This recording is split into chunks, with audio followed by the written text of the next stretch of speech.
नमस्कार दोस्तों, ज्योतिष का सफर में नरेश गांधी का सादर प्रणाम। यह हमारा 109वां एपिसोड है जिसका नाम है हस्त मिलाप की कुंडली। नव दंपति जब शादी के मंडप में एक दूसरे से हाथ आपस में मिलाते हैं उसे हस्त मिलाप कहते हैं। ठीक उसी तरह उसी समय ब्रह्मांड में घूमने वाले गोचर ग्रह की कुंडली हस्त मिलाप के रहस्य की चाबी है जो लग्न जीवन के सारे भेद खोल देती है। हमारे मुहूर्त शास्त्र में इस कुंडली का बहुत महत्व है। अगर किसी भी नवविवाहित दंपति की शादी का मुहूर्त निकालना हो तो सबसे पहले हस्त मिलाप की कुंडली निकाली जाती है। इस कुंडली के बिना शादी की तारीख तय नहीं की जा सकती। जिस तारीख और तिथि के दिन विवाह के समय हस्त मिलाप के समय अशुभ ग्रह होंगे तो वह दिन कैंसिल कर दिया जाता है और जिस दिन हस्त मिलाप के समय शुभ ग्रह होंगे तो कोई भी पंडित या ज्योतिषी शुभ दिन शुभ समय निकाल कर दे देता है। कुछ ज्ञाति में दोपहर को शादी होती है और कुछ ज्ञाति में शाम 8 बजे के आसपास होती है। अब होता क्या है कि जिस समय का मुहूर्त होता है उसी समय नव दंपति शादी के मंडप में नहीं आ पाते। कारण एक ही होता है, नाचने कूदने वाले बाराती की वजह से। जो बारात दोपहर 12 बजे पहुंचनी थी वो 2 या 3 बजे पहुंचती है और शाम 8 बजे जिस बारात को पहुंचना था वो आधी रात को 12 या 1 बजे पहुंचती है। उस समय मुहूर्त बीत चुका होता है क्योंकि कुंडली का लग्न हर 2 घंटे में बदल जाता है। कभी कभी नक्षत्र भी बदल जाता है, तिथि भी बदल जाती है। इसकी वजह से सप्तम स्थान जो शुद्ध होना चाहिए वो शुद्ध नहीं रह पाता। पापी ग्रह सप्तम में आ जाते हैं या उनकी दृष्टि पड़नी शुरू हो जाती है। परिणाम स्वरूप नव दंपति सुखी नहीं हो पाते। जब भी हस्त मिलाप की कुंडली आप निकालें तो हमारे बताए सिद्धांतों को याद रखेंगे तो सही हस्त मिलाप का मुहूर्त निकाल पाएंगे। आइए जानते हैं हस्त मिलाप के सिद्धांत कौन से है।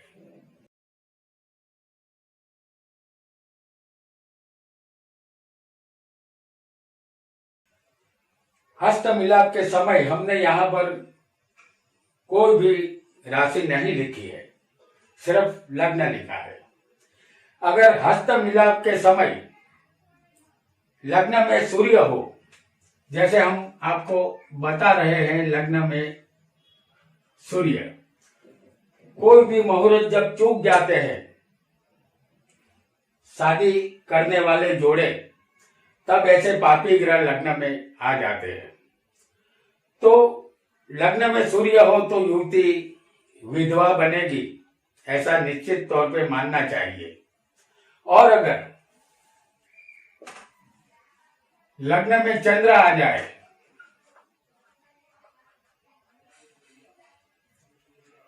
लग्न में चंद्र हो तो युवती के आयुष्य के लिए भयप्रद होगा ऐसा हमें मानना चाहिए। और अगर लग्न में मंगल आ जाएगा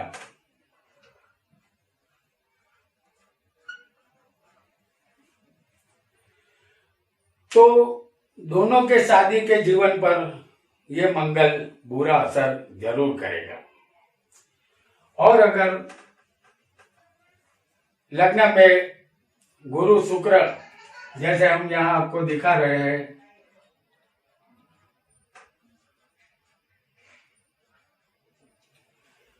लग्न में गुरु शुक्र दोनों के आयुष्य में बढ़ोतरी करता है क्योंकि ये दोनों शुभ ग्रह है। और लग्न में अगर किसी दंपति को शनि आ जाएगा तो ये शनि नव दंपति को दरिद्रवान बनाता है। और अगर किसी को लग्न में राहु या केतु दो में से एक कोई भी यहां मौजूद हो सकते हैं तो राहु या केतु यहां पर लग्न में आएंगे तो संतान उत्पत्ति में अवरोध पैदा करते हैं। आइए जानते हैं हस्त मिलाप की कुंडली के दूसरे सिद्धांत को। हस्त मिलाप के दूसरा सिद्धांत, हस्त मिलाप के समय दूसरे स्थान में अगर सूर्य होगा किसी को भी,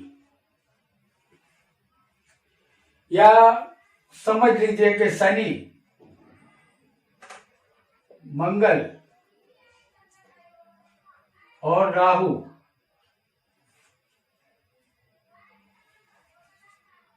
या फिर केतु भी यहां हो सकता है, दो में से एक, तो दुख और विपत्ति का सामना करना होगा, क्योंकि दूसरे स्थान में ये सब पापी ग्रह है, तो इनकी हाजिरी अच्छी नहीं मानी जाएगी।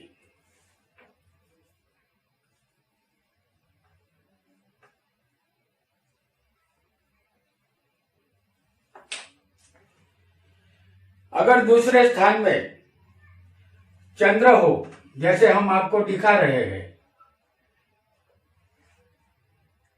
तो संतति मिलेगी। और अगर किसी को दूसरे स्थान में बुध आ जाए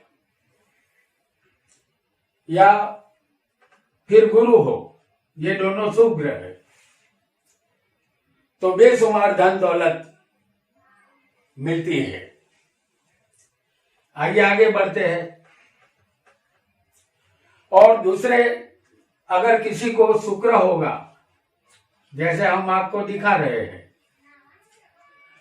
तो ये शुक्र युवती को सुखी बनाता है और वैधव्य से रक्षा करता है।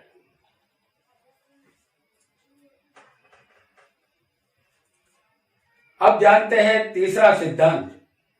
हस्त मिलाप के समय तीसरे स्थान में सभी ग्रह आनंद और सुख वैभव देते हैं। तीसरा स्थान ये है, इस स्थान में पापी ग्रह हो या शुभ ग्रह हो, सबको अच्छा ही फल मिलेगा। यानी कि नव दंपति जो कोई भी होगा उसे शुभ फल ही मिलना है।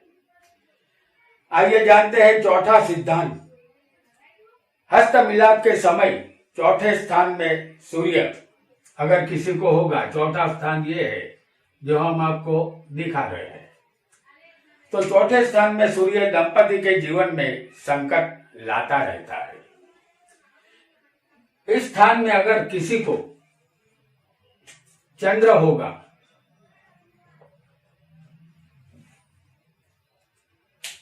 तो पति पत्नी को अलग करने का काम ये चंद्र करता है, विरह का दुख देता है, यानी कि एक दूसरे को अलग करने की कोशिश करता है। इस स्थान का मंगल, अगर किसी को यहाँ मंगल हस्त मिलाप के समय आकाश में घूम रहा होता है, तो नव दंपति को ये मंगल गरीबी देता है। और अगर चौथे स्थान में किसी को बुध हो,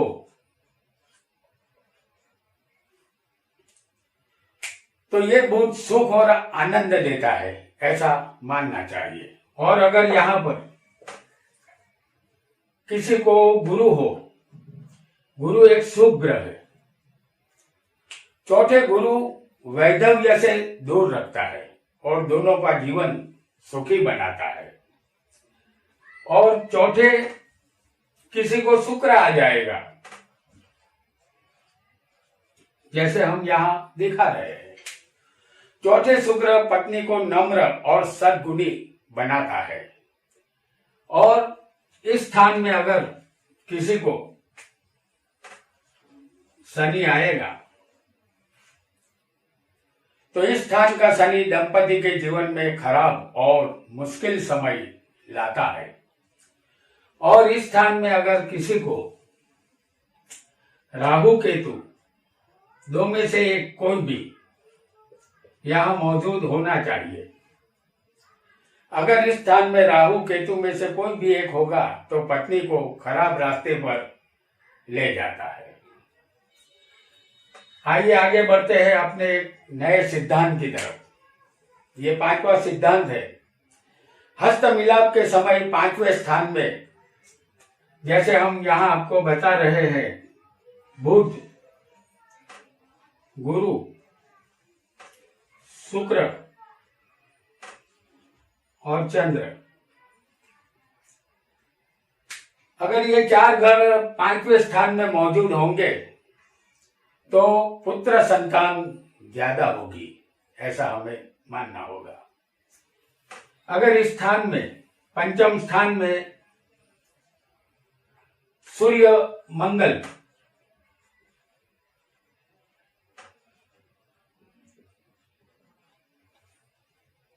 होंगे तो संतानों के लिए यह सूर्य मंगल भाई उत्पन्न करेगा। आइए आगे बढ़ते हैं और जानते हैं कि 5वें, अगर किसी को राहु या केतु दो में से एक आ जाएगा तो दंपति में भयंकर रोग उत्पन्न करता है, ऐसा निश्चित तौर पर मानना चाहिए।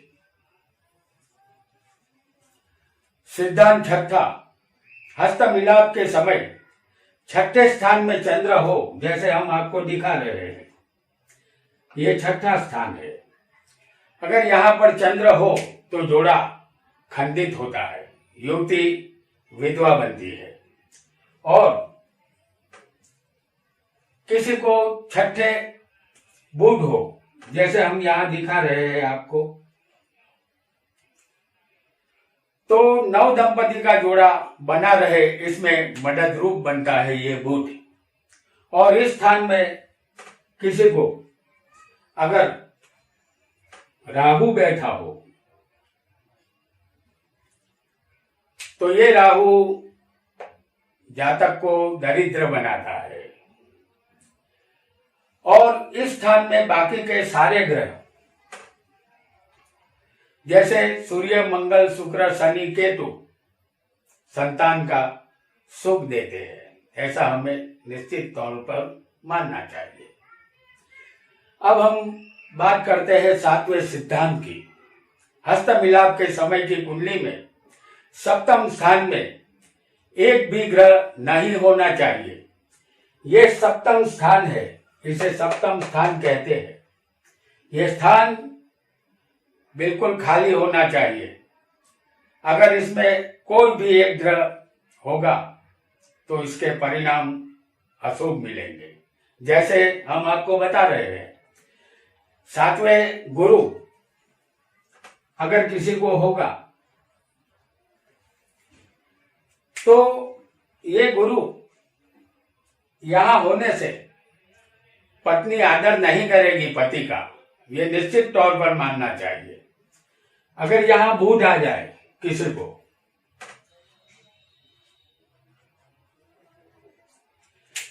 ये बुध होने से धार्मिक रीति रिवाजों को पत्नी नहीं मानती। और अगर शुक्र होगा यहां पर किसी को, तो यहां पत्नी बिल्कुल सभ्य बनेगी, पति का कहा मानने वाली। और अगर यहां पर मंगल आ जाएगा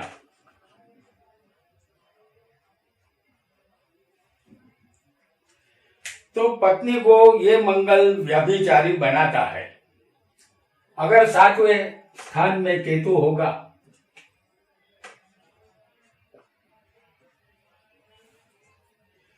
तो पत्नी में उन्माद, हिस्टेरिया और पागलपन की ये केतु तकलीफ देगा, ऐसा हमें मानना होगा। और अगर 7वें स्थान में सूर्य होगा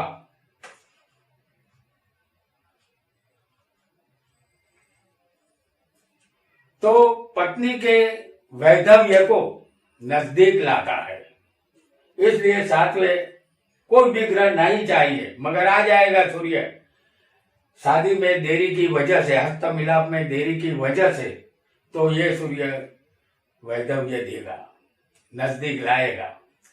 और 7वें अगर किसी को राहु हो जैसे हम आपको दिखा रहे हैं। तो ये राहु पत्नी को दरिद्र बनाता है। और अगर सातवें किसी को चंद्र होगा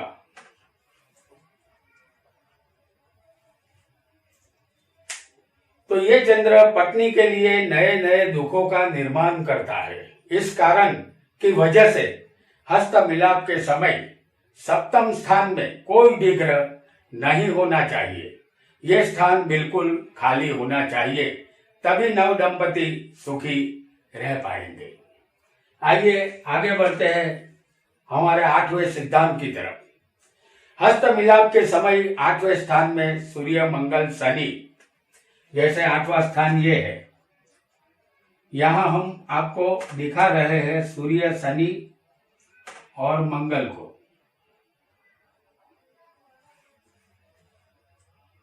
तो ये स्थान में 8वें स्थान में सूर्य मंगल शनि शुभ फल देते हैं। और अगर 8वें बुध चंद्र गुरु शुक्र राहु केतु इस स्थान में आ जाएंगे तो अशुभ फल देंगे। सिर्फ सूर्य शनि और मंगल ही शुभ यहां देंगे, बाकी के ग्रह यहां अशुभ फल देंगे। आइए आगे बढ़ते हैं। सिद्धांत 9वां है ये हमारा। हस्त मिलाप के समय 9वें स्थान में चंद्र बुध गुरु शुक्र सूर्य केतु इतने ग्रह नव दंपति की आशा आकांक्षा सफल बनाते हैं। और राहु शनि और मंगल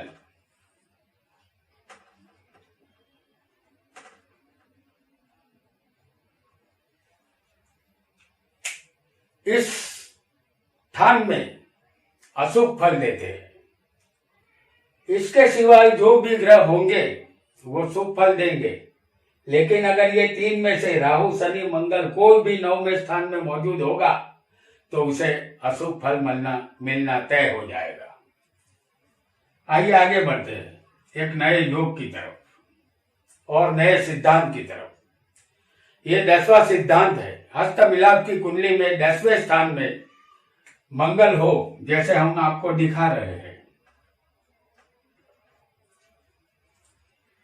तो ये मंगल मृत्यु का कारण बनता है। अगर यहां पर किसी को सूर्य हो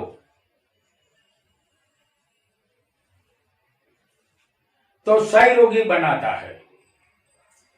और अगर यहां किसी को शनि आ जाए, जैसे हम आपको दिखा रहे हैं, तो ये शनि व्यभिचारी बनाता है।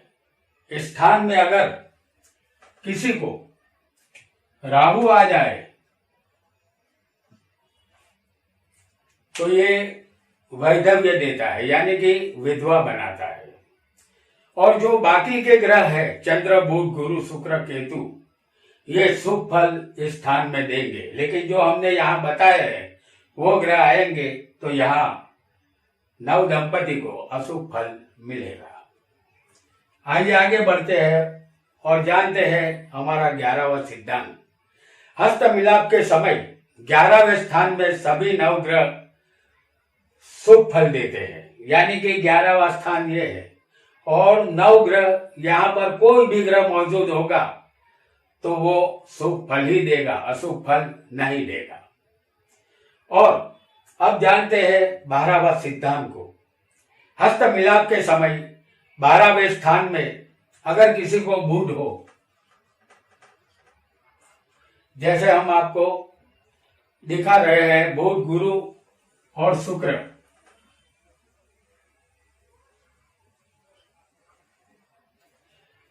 बारहवें स्थान में गुरु बुध और शुक्र किसी को भी हो तो ये शुभ फल देने वाले ग्रह है। और बाकी के ग्रह चंद्र सूर्य मंगल शनि राहु केतु भय और रुकावट पैदा करेंगे।